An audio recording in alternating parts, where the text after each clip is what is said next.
Hi అందరికీ, ఎలా ఉన్నారు? నేను బాగున్నా. Welcome back to my channel. నేనైతే 2వ శుక్రవారం వరలక్ష్మి వ్రతం చేసుకున్నాను. ఈ వ్రతము అయ్యవారితో చేసుకోవచ్చు, నార్మల్గా మనమైనా చేసుకోవచ్చు. నేనే చేసేసుకున్నాను. మార్నింగే 3:30కి అలా లేచేసి ఇల్లు వాకిలి అన్నీ తుడిచేసుకున్నాను. ఆ తర్వాత అయితే మంచిగా తలంటి స్నానం చేసేసి రైస్ కడిగేసాను దేవుని ప్రసాదం కోసం అనైతే. ఇంకా రైస్ అయితే ఒక హాఫ్ అన్ అవర్ అయినా నానబెడితే బాగుంటుంది కదా, అందుకనైతే నానబెట్టేసాను. ఇంకా తర్వాత అయితే వంటకు ప్రిపేర్ చేద్దామని అయితే అన్నీ అయితే చేస్తున్నాను అనమాట. ఎవరికి వీలైనంత వరకు వాళ్ళు చేసుకోవచ్చు ప్రసాదాలు, కానీ నేనైతే 5 రకాల చేశాను. ఇంకా వంట అయితే కంప్లీట్ అయ్యింది. తర్వాత అయితే అమ్మవారి పట్టం పెట్టడానికి ముగ్గేస్తున్నాను. తర్వాత అయితే ఒక పీట పెట్టేసి దాని మీద కూడా మళ్ళీ కొన్ని వాటర్ చల్లేసి దాని మీద కూడా ఒక ముగ్గు వేశాను. ఇంకా తర్వాత అయితే నేనైతే శారీ కట్టేశాను. ఆడవాళ్ళకి రెడీ అవ్వడం అంటే చాలా ఇష్టం కదా. అమ్మవారికి పూజ చేస్తున్నాం కాబట్టి అమ్మవార్లలాగా రెడీ అయితే చాలా బాగుంటుంది. అందుకే నేను red sari and border green వచ్చేలాగా తీసుకున్నాను. నాకైతే బాగా నచ్చింది ఈ శారీ.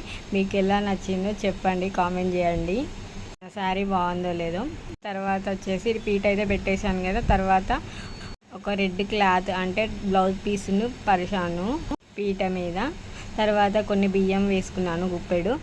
ఆ తర్వాత అయితే అమ్మవారి పటానికి బొట్లు పెట్టేసి కలశం కోసమని రాగి చెంబులో వాటర్ తీసుకొని మంచిగా బొట్లు పెట్టేసి మామిడాకు పెట్టేసి దాంట్లో కొంచెము పసుపు కుంకుమ అండ్ అక్షింతలు వేసి బ్లౌజ్ పీస్ని మంచిగా మలిచేసుకొని దాంట్లో ఇంత టెంకాయ పెట్టేసి రాగి చెంబు మీద పెట్టేశాను. తర్వాత వచ్చేసి బ్లౌజ్ పీస్ కూడా మంచిగా బొట్టు పెట్టేసి పటానికి కలశంకి వస్త్రాన్ని వేశాను. ఇంకా తర్వాత అయితే మన ఇంట్లో ఉండే గోల్డ్ ఏదైనా ఉంటే వేసుకోవచ్చు. ఇంకా తర్వాత అయితే అమ్మవారికి మంచిగా పూల మాల వేశాను. తర్వాత కలశానికి కూడా మంచిగా డెకరేషన్ చేశాను. అమ్మవారికి రెడ్ కలర్ అంటే చాలా ఇష్టం కాబట్టి గులాబీ పూలు, చామంతి పూలైనా పర్లేదు, అండ్ మందారం లాంటివి ఏదైనా పెట్టుకోవచ్చు. తర్వాత అయితే అమ్మవారికి గౌరమ్మ తయారు చేశాను. గౌరమ్మని ఒక ఆకు వేసి ఆకు మీద పెట్టేశాను. తర్వాత పూజ చేసిన వినాయకుడు ఉండాలి కాబట్టి నేనైతే పోక ఖర్జూర అండ్ కొబ్బరిలో పెట్టేశాను. తర్వాత అయితే అమ్మవారికి చీరను పెట్టాను. ఇంకా అమ్మవారికి వాయినంగా అయితే తమలపాకులు, అరటి పండ్లు, పసుపు, కుంకుమ, పువ్వు, వక్క అన్నీ పెట్టేశాను. ఇంకా తర్వాత అయితే అమ్మవారి దగ్గర డబ్బులు పెట్టేశాను. మన ఇంట్లో ఎంత ఉంటే అంత పెట్టుకోవచ్చు. తర్వాత వచ్చేసి దీపం పెట్టేశాను. ఇంకా అమ్మవారి దగ్గర అయితే అలంకరణ కంప్లీట్ అయిపోయింది. ఆ తర్వాత అయితే ఫస్ట్ గణేష సూత్రాలు చదువుకొని అమ్మవారికి అయితే అష్టోత్తరాలు చదువుతున్నాను.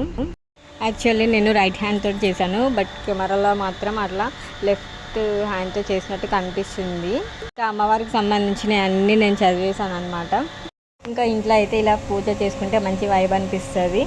ఆ తర్వాత అయితే నేను పూజ చేస్తున్నా అనైతే అన్విక కూడా ఒక బుక్ పట్టేసి చదువుతుంది అనమాట.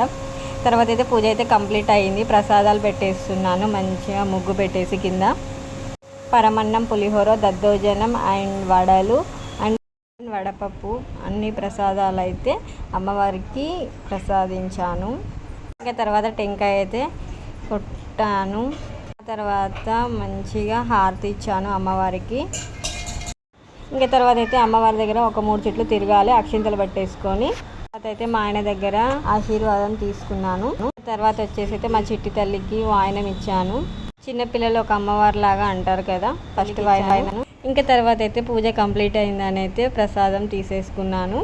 ఈ వీడియో నచ్చినట్లయితే లైక్ చేయండి, షేర్ చేయండి, కామెంట్ చేయండి, సబ్స్క్రైబ్ చేసుకోండి. Thank you for watching.